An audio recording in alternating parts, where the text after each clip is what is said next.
Bonjour à tous. Au début des années 90, des chercheurs ont découvert qu'un miroir pouvait être utilisé comme moyen thérapeutique chez des personnes souffrant de douleurs chroniques, de paralysie ou du syndrome du membre fantôme. En effet, grâce à un miroir, il est possible de tromper le cerveau en lui envoyant de nouvelles informations visuelles relatives aux membres douloureux.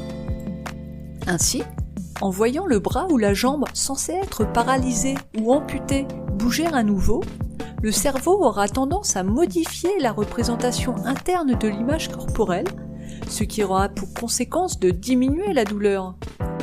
Par exemple, chez un patient souffrant d'une main gauche paralysée ou amputée, l'expérience consistera à placer les bras de part et d'autre du miroir, de sorte que le reflet de la main droite soit exactement superposé à la main gauche.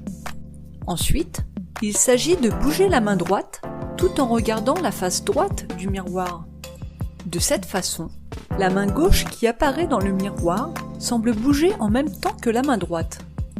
Une sensation tactile bizarre apparaît alors. Elle résulte d'un conflit sensoriel entre les informations tactiles relatives à la main immobile et les informations visuelles qui décrivent une main mobile.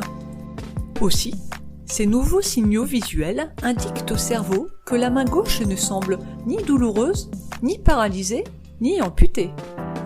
De fait, la répétition d'une telle expérience est susceptible de soulager les douleurs chroniques liées à une paralysie ou à l'amputation d'un membre.